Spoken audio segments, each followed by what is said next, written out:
Doctor Baba Saheb Ambedkar open university.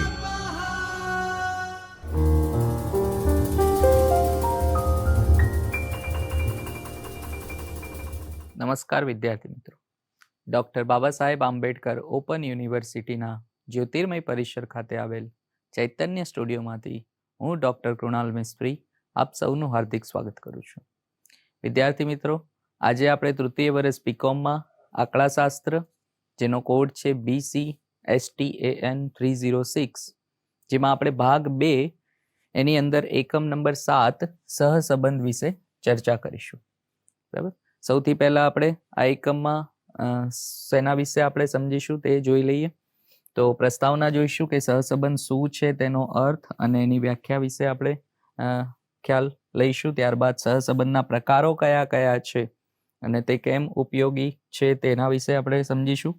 સહસંબંધાંકની વ્યાખ્યા, એની લાક્ષણિકતાઓ અને ગુણધર્મો કયા કયા છે તેના વિશેની સમજણ મેળવીશું. તો આજના આ લેક્ચરમાં આપણે આ બધા પોઈન્ટ વિશે ચર્ચા કરીશું. સૌથી પહેલા પ્રસ્તાવના સમજીએ. તો સહસંબંધ એટલે શું? તો આપણને ખ્યાલ છે કે એક જ ચલ માટે જ્યારે જુદી જુદી માહિતીની સરખામણી કરવી હોય તો એ વખતે આપણે મધ્યક, મધ્યસ્થ, પ્રમાણિત વિચલન, વિચરણ આ બધા પ્રસારના માપો ઉપયોગમાં લેતા હતા. બરાબર. એક જ પ્રકારના ચલ હોય એટલે ખાલી x ની કિંમત આપી હોય અવલોકન, અને એની જ કિંમત ઉપરથી આપણે એની સરખામણી કરવી છે માહિતીની, તો એના માટે આપણે મધ્યકનો ઉપયોગ કરતા હતા કે x બાર શોધીને, બરાબર, કે એનું જે એવરેજ છે કે એનું સરેરાશ છે એ કેટલું થાય. તો એ રીતે આપણે પ્રમાણિત વિચલન છે, વિચરણ છે, આ બધા પ્રસારના માપો ઉપયોગમાં લેતા હતા. પણ આ ક્યારે? જ્યારે કોઈ એક જ પ્રકારના ચલ આપ્યા હોય તો. પણ ઘણી બધી એવી પરિસ્થિતિ છે કે જ્યાં 2 અથવા 2 થી વધુ ચલોનો સંયુક્ત અભ્યાસ કરવો જરૂરી થઈ જાય છે. બરાબર. 2 ચલ આપ્યા હોય x અને y. હવે આ 2 ચલ આપ્યા હોય તો એ વખતે આપણે એનો અભ્યાસ કઈ રીતે કરવાનો? બરાબર. એની સરખામણી કરવી હોય તો કઈ રીતે કરવાની? ત્યાં આપણે મધ્યક કે પ્રમાણિત વિચલનનો ઉપયોગ નથી કરી શકતા. તો પછી એના સરખામણી માટે કયા પ્રસારના માપનો ઉપયોગ થાય છે? તો 2 અથવા 2 થી વધારે જ્યારે ચલોનો અભ્યાસ કરવો હોય તો ઉપરોક્ત માપો જે છે ઉપયોગી નીવડતા નથી, અને એના માટે 2 થી વધારે ચલોના સંબંધનો અભ્યાસ કરવા માટે સહસંબંધ, નિયત સંબંધ આ બધા માપોનો ઉપયોગ કરવામાં આવતો હોય છે. અને એમાંથી આપણે આજે સહસંબંધ વિશે ચર્ચા કરીશું. તો સહસંબંધ શું છે તે પહેલા આપણે સમજીએ. એનો અર્થ શું થાય છે? તો સામાન્ય ભાષામાં આપણે જાણવું હોય તો વ્યવહારમાં ઘણી બધી એવી પરિસ્થિતિઓ આવતી હોય છે કે જ્યાં 2 ચલોની કિંમતમાં એક સાથે ફેરફાર થતો આપણને જોવા મળે. બરાબર. બંને ચલની કિંમતમાં ફેરફાર થતો હોય એટલે ફેરફાર ગમે તે રીતે હોય. એક ચલની કિંમત વધે, બીજાની ઘટે. બરાબર. અથવા તો એક ચલની કિંમત ઘટતી હોય, બીજાની વધે. બંને ચલની કિંમત એક સાથે વધતી હોય, બંને ચલની કિંમત એક સાથે ઘટતી હોય. એટલે કોઈ પણ પ્રકારના ફેરફાર હોઈ શકે બંને ચલની કિંમતમાં. આ ફેરફાર મુખ્યત્વે કયા કારણોસર થાય છે? તો 2 કારણ આમાં જવાબદાર હોય છે. પહેલું એ કારણ કે જ્યારે 2 ચલ વચ્ચે કાર્ય કારણનો સંબંધ હોય. બરાબર. અને બીજું કે કોઈ અન્ય કારણની અસરના લીધે બંને ચલની કિંમતમાં ફેરફાર થાય. બરાબર. તો આ 2 મુખ્ય કારણો છે કે જેના લીધે આપણે કહી શકીએ કે 2 ચલની કિંમતોમાં ફેરફાર થઈ રહ્યો છે. કાર્યકારણનો સંબંધ એટલે શું? કે જો કોઈ કંપનીનું વેચાણ વધે તો તેનો નફો વધે. ઓબ્વિયસ છે. બરાબર. વેચાણ વધશે તો એનો નફો પણ વધશે. એવી જ રીતે વેચાણ ઘટે તો એનો નફો ઘટે છે. તો આમાં આપણે શું કહી શકીએ કે વેચાણ એ શું થઈ ગયું? કારણ થઈ ગયું, જ્યારે નફો એ કાર્ય છે. બરાબર. કારણ કે નફો શેના લીધે વધ્યું? કયા કારણના લીધે વધ્યું? વેચાણના લીધે. તો વેચાણ એ કારણ અહીંયા થશે અને નફો એ કાર્ય થઈ જાય. એટલે આ રીતે જ્યારે ફેરફાર થતો હોય તો આપણે કહી શકીએ કે કાર્યકારણનો સંબંધ અહીંયા દર્શાવ્યો. બરાબર. એવી જ રીતે જો કોઈ પાકને ઉગવા માટે વરસાદની જરૂર છે અને વરસાદ જો વધારે આવે તો એ પાક જલ્દી ઉગશે અથવા તો એ સારો ઉગશે. વરસાદ ઓછો આવે તો એ પાક પણ ઓછો થશે.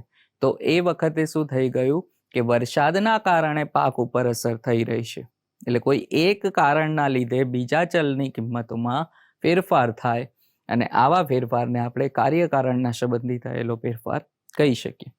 એવી જ રીતે ઘણી વખત બે ચલો પરસ્પર આધારિત હોય અને એક ચલને કારણે બીજા ચલને કાર્ય ચોક્કસપણે કહી શકાય નહીં. બરાબર, એ જેવી રીતે માંગ અને પુરવઠો. બરાબર, માંગમાં ફેરફાર થાય પુરવઠાના લીધે. બરાબર, ઘણી વખત પુરવઠો ઓછો હોય અથવા તો માંગ ઓછી હોય, એટલે બંનેમાં ક્યાંક ફેરફાર થઈ રહ્યો છે, પણ આ બંનેમાં આપણે એવું ના કહી શકીએ કે કોઈ એકના લીધે બીજામાં ફેરફાર થયો. બરાબર, માંગ અને પુરવઠો બંનેની જે કિંમત છે એમાં ફેરફાર થયો, પણ એ બંનેની કિંમતમાં કયા કારણથી ફેરફાર થયો એ અહીંયા આપણે નથી કહી શકતા. એટલે આ બે વચ્ચે જે સંબંધ છે અને જે ફેરફાર થઈ રહ્યો છે તે આપણે કહી શકીએ કે કોઈ અન્ય કારણસર ફેરફાર છે. બરાબર, કાર્યકારણના સંબંધના લીધે ફેરફાર નથી, કારણ કે બંને એકબીજા ઉપર અસર રાખતું નથી. બરાબર, એટલે આવા ફેરફારને પણ આપણે અહીંયા ધ્યાનમાં લેવો પડે. તો જ્યારે બે ચલની કિંમતમાં ફેરફાર થતો હોય તો એને આપણે શોધવા માટે સહસંબંધનો ઉપયોગ કરવો પડે. અમુક એની વ્યાખ્યા આપેલી છે કે જો બે ચલની કિંમતમાં પ્રત્યક્ષ કે પરોક્ષ કાર્યકારણને લીધે એક સાથે ફેરફાર થતો હોય તો તે બે ચલ વચ્ચે સહસંબંધ છે તેમ કહી શકાય. બરાબર, એટલે આ બે જે ચલની કિંમતોમાં ફેરફાર થઈ રહ્યો છે કોઈ એકના લીધે બીજામાં ફેરફાર થાય છે તો એને આપણે કહી શકાય કે બંને કિંમતોની વચ્ચે ક્યાંક ને ક્યાંક કોઈ સંબંધ છે, એટલે સહસંબંધ છે. એવી જ રીતે બે સહસંબંધિત ચલોની કિંમતોમાં થતા ફેરફાર લગભગ અચલ પ્રમાણમાં હોય તો તે બે ચલ વચ્ચે સુરેખ સહસંબંધ છે તેમ આપણે કહી શકાય. જેમ કે વર્તુળની ત્રિજ્યા અને તેનો પરિઘ. બરાબર, આ બંનેમાં આપણે શું કહી શકીએ કે સુરેખ સહસંબંધ છે તે રીતે કહી શકાય, કારણ કે જે ફેરફાર છે તે અચલ પ્રમાણમાં થઈ રહ્યો છે. બરાબર, એમાં કોઈ ફિક્સ નથી કે આટલા ફેરફારના લીધે આનામાં આટલો ફેરફાર થશે. એવી જ રીતે આંકડાશાસ્ત્રી કિંગે આપેલી વ્યાખ્યા મુજબ આપણે એવું કહી શકાય કે સહસંબંધ એટલે બે શ્રેણી અથવા સમૂહ વચ્ચેની કાર્યકારણનો સંબંધ. બરાબર, કોઈ પણ બે ચલ વચ્ચે કાર્યકારણનો સંબંધ હોય તો તેને સહસંબંધ કહી શકાય. તો આ એની અલગ અલગ વ્યાખ્યા હતી. પ્રકારો વિશે સમજીએ તો મુખ્યત્વે સહસંબંધના બે પ્રકાર છે, ધન સહસંબંધ અને ઋણ સહસંબંધ. બરાબર, ધન સહસંબંધ કોને કહેવાય? તો ધન સહસંબંધ એટલે બંને સહસંબંધિત ચલોની કિંમતોમાં થતા ફેરફારો એક જ દિશામાં થતા હોય તો તેને આપણે ધન સહસંબંધ કહેવાય. એટલે કે કોઈ એકની કિંમત વધે છે તો સામે બીજા ચલની પણ કિંમતમાં વધારો થાય છે. કોઈ એકની કિંમત ઘટે છે તો બીજા સંબંધિત ચલની કિંમતમાં ઘટાડો થાય છે. એટલે કે પેરેલલ બંને ચાલે છે. તો આવા સહસંબંધને આપણે એવું કહી શકાય કે તે ધન સહસંબંધ ધરાવે છે. બરાબર, ઉદાહરણ તરીકે વ્યક્તિની આવક અને ખર્ચ. આવકમાં વધારો થશે તો સામે ખર્ચ પણ વધશે, આવકમાં ઘટાડો થશે તો ખર્ચમાં કાપ મૂકવો પડશે. એટલે આ બંને વચ્ચે કયો સંબંધ કહેવાય? ધન સહસંબંધ. એકની અસર બીજા ઉપર થાય છે પણ બંને સરખી અસર છે, એક વધે છે તો બીજું પણ વધે છે, એક ઘટે છે તો બીજું પણ ઘટે છે. એ રીતે કોઈ વસ્તુનું વેચાણ અને એનાથી થતો નફો, નફો વધારે જ થાય, વેચાણ વધશે તો વેચાણ ઘટશે તો નફો ઘટશે. એટલે આ ધન સહસંબંધ છે. કિંમત અને પુરવઠો, બરાબર, આ પણ ધન સહસંબંધ ધરાવે છે. વસ્તુની કિંમત વધશે તો એનો પુરવઠો પણ વધશે, કારણ કે જેમ વસ્તુની કિંમત વધશે તો એની માંગ ઓછી થઈ જશે. બરાબર, એટલે વસ્તુ ખરીદાશે નહીં અને વસ્તુ કોઈ ખરીદશે નહીં તો સામે પુરવઠો વધતો જશે. બરાબર, એટલે કિંમત અને પુરવઠો આ બધા ધન સહસંબંધના ઉદાહરણો આપણે કહી શકીએ. ઋણ સહસંબંધ એટલે એનાથી વિપરીત કે સહસંબંધિત ચલોની કિંમતમાં થતા ફેરફારો એકબીજાથી વિરુદ્ધ દિશામાં થતા હોય તો તે બે ચલ વચ્ચે ઋણ સહસંબંધ છે તેમ આપણે કહી શકીએ. એટલે એક ચલની કિંમત જો ઘટતી હોય તો બીજા ચલની કિંમત વધે, એકની કિંમત વધતી હોય તો બીજા ચલની કિંમત ઘટે.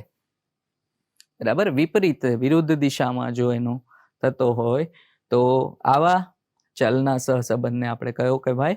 ઋણ સહસંબંધ છે તેમ કહી શકીએ. એનું ઉદાહરણ સમજીએ તો ખર્ચ અને બચત. કોઈ પણ વ્યક્તિ ખર્ચ વધારે કરશે તો પછી એની બચત ઘટી જશે. બરાબર, જેટલી આવક છે સામે ખર્ચ વધશે, પણ એ જો ખર્ચ વધારે થઈ જશે તો સામે બચત ઘટી જશે. ખર્ચ ઓછો કરશો તો બચત વધશે. બરાબર, એટલે બંને વિરુદ્ધ દિશામાં થઈ રહ્યા છે. ભાવ અને માંગ, જેમાં આપણે કિંમત અને પુરવઠો લીધો તો એવી જ રીતે વસ્તુની કિંમત અને માંગ. વસ્તુની જો કિંમત વધે તો પછી એની માંગ ઘટી જાય, અને વસ્તુની કિંમતમાં જો ઘટાડો આવશે તો ઓટોમેટિક એની માંગ વધી જશે. એટલે બંને વચ્ચે કયો સહસંબંધ છે? ઋણ સહસંબંધ છે તેમ આપણે કહી શકીએ. બરાબર. તો આ બે પ્રકારના સહસંબંધ હોઈ શકે કોઈ પણ પ્રકારના બે ચલ વચ્ચે. હવે સહસંબંધાંક, સહસંબંધનો આંક અહીંયા શોધવાનો છે, એટલે કે સહસંબંધના સંખ્યાત્મક માપ. અત્યાર સુધી આપણે એની થિયરી વિશે સમજ્યા, પણ જ્યારે એને સંખ્યામાં રૂપાંતર કરીએ અને સંખ્યામાં માપ લઈએ, ધન સહસંબંધ ઋણ સહસંબંધ તો જોયું આપણે, પણ એ ધન કેટલી સંખ્યામાં કેટલો સહસંબંધ છે, બરાબર, ધન કે ઋણમાં, તો એવો સંખ્યાત્મક માપ જે શોધવામાં આવે છે તેને આપણે સહસંબંધાંક કહેવામાં આવે છે, અને એને સંકેતમાં આર વડે દર્શાવવામાં આવે. બરાબર, સ્મોલ આર, જેને આપણે કોરિલેશન સહસંબંધ આપણે કહીએ છીએ. વસ્તુના વેચાણ અને નફા વચ્ચેના સહસંબંધના સંખ્યાત્મક માપને આપણે સહસંબંધાંક કહેવામાં આવે છે. બરાબર.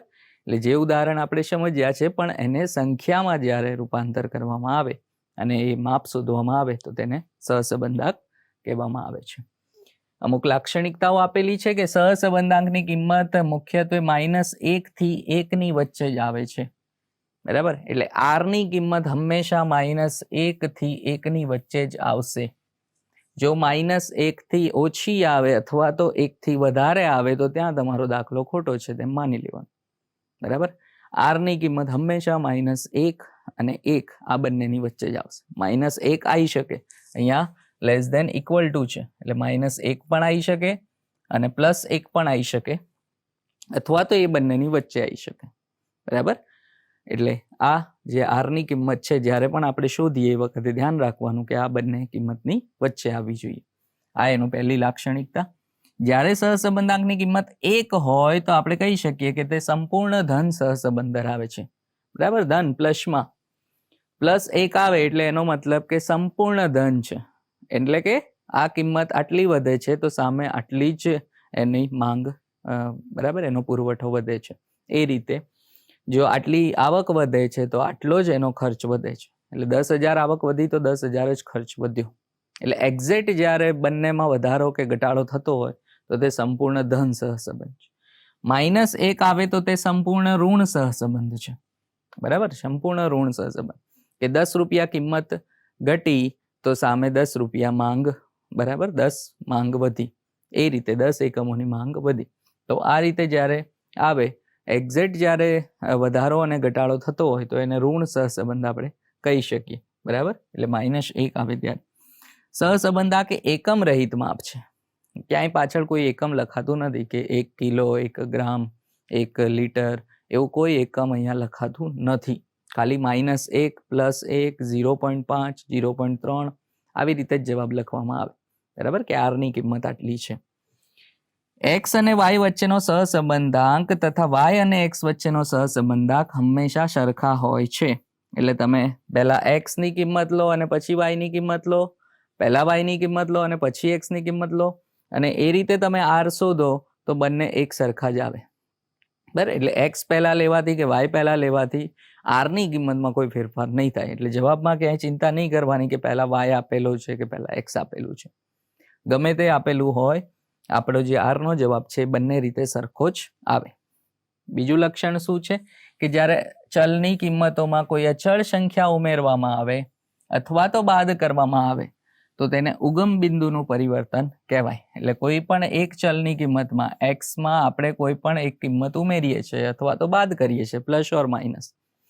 જ્યારે ચલની કિંમતોને કોઈ ધન અચળ સંખ્યા વડે ગુણવા કે ભાગવામાં આવે તો તેને માપ પરિવર્તન કહેવાય.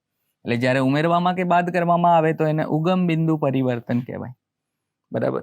અને જ્યારે કોઈ અચળ સંખ્યા ગુણવામાં અથવા ભાગવામાં આવે, બરાબર, અહીંયા પ્લસ માઇનસ કરો તો ઉગમ બિંદુ પરિવર્તન, અને જો ગુણાકાર ભાગાકાર કરીએ તો પછી એને માપ પરિવર્તન કહેવાય. એટલે x ની કોઈ પણ એક કિંમત વડે તમે ભાગો અથવા તો ગુણો તો એને માપ પરિવર્તન કહેવાય.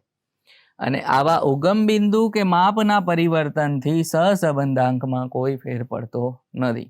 એટલે કોઈ પણ x ની કિંમતમાં આપણે કોઈ અચળ સંખ્યા ઉમેરીએ અથવા બાદ કરીએ, એવી જ રીતે x ની કિંમતને કોઈ એક સંખ્યા વડે, એટલે x ના જેટલા અવલોકન આપ્યા હોય પછી કોઈ એક કિંમતમાં નહીં. એક્સના આપણને 10 અવલોકનો આપ્યા છે, તો એ 10 તમારે કોઈ એક અચળ સંખ્યા, એટલે 10 સંખ્યામાં હું કોઈ પણ એક સંખ્યા ઉમેરું છું, 5 ઉમેરી દીધા મેં બધામાં, તો એનાથી આરમાં કોઈ ફેર પડશે નહીં, સહસંબંધાંકમાં કોઈ ફેર પડશે નહીં. બરાબર. એવી જ રીતે બધી સંખ્યાને હું 5 વડે ગુણું છું અથવા 5 વડે ભાગું છું, તો એમાં આરમાં કોઈ ફેર પડતો નથી, સહસંબંધાંકમાં કોઈ ફેર પડતો નથી. તો આ પણ એક એનું લક્ષણ છે. આર માઇનસ એક્સ વાય જ્યારે હોય, એટલે જો એક્સની કિંમત માઇનસમાં આપેલી હોય તમામ, તો પછી એનો જવાબ શું આવશે? માઇનસ આર આવે. કોઈ બે માંથી કોઈ એક ચલની કિંમત માઇનસમાં હોય તો માઇનસ થશે. વાયની કિંમત જો માઇનસમાં હોય તો પણ આરની કિંમત માઇનસમાં આવશે. એટલે આપણે કહી શકાય કે જો બે ચલમાંથી કોઈ એક ચલની કિંમતના ચિહ્નો બદલાય તો પછી સહસંબંધાંકનું ચિહ્ન પણ બદલાય. એટલે તમે એક્સની દરેક કિંમતમાં જો માઇનસ મૂકી દો છો અથવા વાયની દરેક કિંમતમાં માઇનસ મૂકી દો છો, એટલે કોઈ પણ બે માંથી કોઈ એક ચલની કિંમતમાં માઇનસ મૂકી દો છો, બરાબર, તો પછી એનો જવાબ પણ માઇનસમાં આવશે. એટલે કોઈ એક ચિહ્ન બદલો છો તો એનો જવાબનું ચિહ્ન પણ બદલાશે. પણ બંને ચલોની કિંમતના ચિહ્નો બદલવામાં આવે તો સહસંબંધાંકનું ચિહ્ન બદલાતું નથી. એટલે જો માઇનસ એક્સ અને માઇનસ વાય બંને કરવામાં આવે તો આર એમનું એમ રહેશે, એટલે એ પ્લસમાં જ રહેશે, કારણ કે માઇનસ માઇનસ પ્લસ થઈ જાય એટલા માટે. બરાબર. તો બંને જ ચલની કિંમત જો આપણે ચિહ્ન બદલીએ છીએ તો એની સહસંબંધાંકના ચિહ્નમાં કોઈ ફરક પડશે નહીં. તો આ અમુક એની લાક્ષણિકતાઓ હતી સહસંબંધાંકની. તો વિદ્યાર્થી મિત્રો, આજે આપણે સહસંબંધ શું છે તેના વિશે સમજ્યા, તેનો અર્થ વ્યાખ્યા શીખ્યા. ત્યારબાદ સહસંબંધના પ્રકારો, મુખ્યત્વે 2 પ્રકાર જે આપણે સમજ્યા, અને ત્યારબાદ સહસંબંધાંક શું છે અને એની લાક્ષણિકતાઓ કઈ કઈ છે તેના વિશેની સમજણ મેળવી. આવતા લેક્ચરમાં આપણે આનાથી આગળ સમજીશું. Thank you.